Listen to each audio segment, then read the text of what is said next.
ಬೀದರ್ ಜಿಲ್ಲೆಯಲ್ಲಿ ಮಳೆಯ ಕೊರತೆ ಎದುರಾಗಿದೆ. ರೈತರು ಆತಂಕಕ್ಕೀಡಾಗಿದ್ದಾರೆ.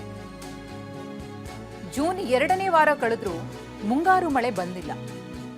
ಮಳೆ ನಂಬಿ ಶುಂಠಿ ಬೆಳೆ ನಾಟಿ ಮಾಡಿದ್ದ ರೈತರು ಇದೀಗ ಚಿಂತೆಗೀಡಾಗಿದ್ದಾರೆ, ಕಂಗಾಲಾಗಿದ್ದಾರೆ. ಬೆಳೆಯನ್ನ ಉಳಿಸಿಕೊಳ್ಳೋದಕ್ಕೋಸ್ಕರ ಸ್ಪ್ರಿಂಕ್ಲರ್ ಮೂಲಕ ಹೊಲಕ್ಕೆ ನೀರು ಹಾಯಿಸುತ್ತಿದ್ದಾರೆ. ಬಾವಿ ಬೋರ್ವೆಲ್ಗಳಲ್ಲೂ ನೀರು ಕಡಿಮೆ ಆಗ್ತಾ ಇದೆ. ಮುಂದೆ ಹೇಗೆ ಅಂತ ಹೇಳಿ ರೈತರು ತಲೆ ಮೇಲೆ ಕೈ ಹೊತ್ತು ಕೂರುವಂತಹ ಪರಿಸ್ಥಿತಿ ನಿರ್ಮಾಣವಾಗಿದೆ. ನಮ್ಮ ಪ್ರತಿನಿಧಿ ಸುರೇಶ್ ನಾಯಕ್ ಪ್ರತ್ಯಕ್ಷ ವರದಿ ನೀಡಿದ್ದಾರೆ, ನೋಡೋಣ. ರಾಜ್ಯದಲ್ಲಿ ಮುಂಗಾರು ಮಳೆ ಆರಂಭವಾಗಿ ಈಗ ಸುಮಾರು 10 ದಿನಗಳು ಕೂಡ ಕಳೆದಿರ್ತಕ್ಕಂಥದ್ದು. ಆದರೆ ಗಡಿ ಜಿಲ್ಲೆ ಬೀದರ್ನಲ್ಲಿ ಇನ್ನೂವರೆಗೂ ಕೂಡ ಹೇಳಿಕೊಳ್ಳುವಷ್ಟು ಮಳೆ ಕೂಡ ಆಗಿಲ್ಲ. ಈ 10 ದಿನದ ಅವಧಿಯಲ್ಲಿ ಕೇವಲ 21 ಮಿಲಿಮೀಟರ್ ಮಾತ್ರ ಮಳೆ ಆಗಿರ್ತಕ್ಕಂಥದ್ದು. ಆದರೆ ಕಳೆದ ವರ್ಷ ಇದೇ ಅವಧಿಯಲ್ಲಿ ಕೂಡ ಎಲ್ಲ ರೈತರು ಕೂಡ ಬಿತ್ತನೆ ಕೂಡ ಮಾಡಿದ್ರು. ಮಳೆ ಪ್ರಮಾಣ ಕೂಡ ಸಾಕಷ್ಟು ಇತ್ತು.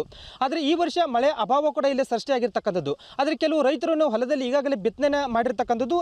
ಇಲ್ಲಿ ಈ ದೃಶ್ಯದಲ್ಲೂ ಕೂಡ ನೋಡಬಹುದು. ನೀವು ಬೀದರ್ ತಾಲೂಕಿನ ವಿಲಾಸ್ಪುರ ಗ್ರಾಮದಲ್ಲಿ ಕೂಡ ಈ ಶುಂಠಿಯನ್ನು ಕೂಡ ಇವರು ಹಾಕಿರ್ತಕ್ಕಂಥದ್ದು.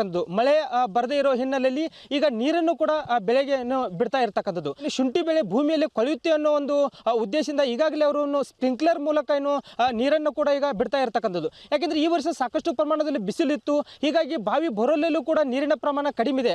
ಆದರೂ ಕೂಡ ತಮ್ಮ ಬೆಳೆಯನ್ನು ಉಳಿಸಿಕೊಳ್ಳಲಿಕ್ಕೆ ಕೂಡ ಇಲ್ಲಿ ರೈತರು ಈಗ ಸ್ಪ್ರಿಂಕ್ಲರ್ ಇಂದ ನೀರನ್ನು ಕೂಡ ಈಗ ಬಿಡ್ತಾ ಇರ್ತಕ್ಕಂಥದ್ದು. ರೈತರಿದ್ದಾರೆ, ಅವ್ರನ್ನ ಮಾತಾಡ್ಸೋಣ. ಹೇಳ್ರಿ, ಮಳೆ ಪ್ರಮಾಣ ಏನು ಕಡಿಮೆ ಐತ್ರಿ, ಹೆಂಗದ್ರಿ? ಇಲ್ಲ, ಮಳೆ ಇಲ್ಲ, ಮಳಿನೇ ಇಲ್ಲ.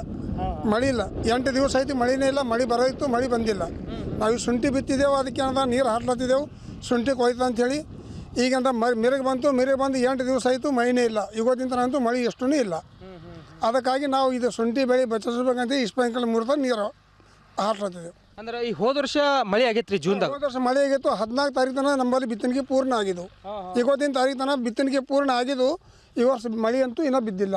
ಈಗ ಮಳೆ ತಡ ಆಯ್ತಂದ್ರೆ ಸಮಸ್ಯೆ ಆಗ್ತದ್ರಿ? ಮಳೆ ತಡ ಆಯಿತು ಅಂದ್ರೆ 100% ಬೆಳೆ ಆಗೋದು, 130% ಬೆಳೆ ಆಗಂಗಿಲ್ಲ. ಏನು ಕಳೆದ ವರ್ಷ ಈ ಜೂನ್ ತಿಂಗಳಲ್ಲಿ ನಾವು ಬಿತ್ತನೆಯನ್ನು ಕೂಡ ಮಾಡಿದ್ವಿ. ಜೂನ್ 14 ಒಳಗೆ ಕೂಡ ಇಡೀ ಜಿಲ್ಲೆಯಾದ್ಯಂತ ಎಲ್ಲ ಕೂಡ ಬಿತ್ತನೆ ಮಾಡಿದ್ರು. ಆದರೆ ಈ ವರ್ಷ ಜೂನ್ 14 ಮುಗಿತಾ ಬಂದರೂ ಕೂಡ ಇವತ್ತಿನವರೆಗೂ ಮಳೆ ಆಗಿಲ್ಲ. ಇದು ನಮಗೆ ಸಹಜವಾಗಿ ಇಳುವರಿ ಪ್ರಮಾಣ ಕೂಡ ಕಡಿಮೆ ಆಗುತ್ತೆ ಅಂತ ರೈತರು ಹೇಳ್ತಿರ್ತಕ್ಕಂಥದ್ದು. ಕ್ಯಾಮ್ರಾಮನ್ ಕೃಷ್ಣ ಜೊತೆ ಸುರೇಶ್ ನಾಯಕ್, TV9 ಬೀದರ್.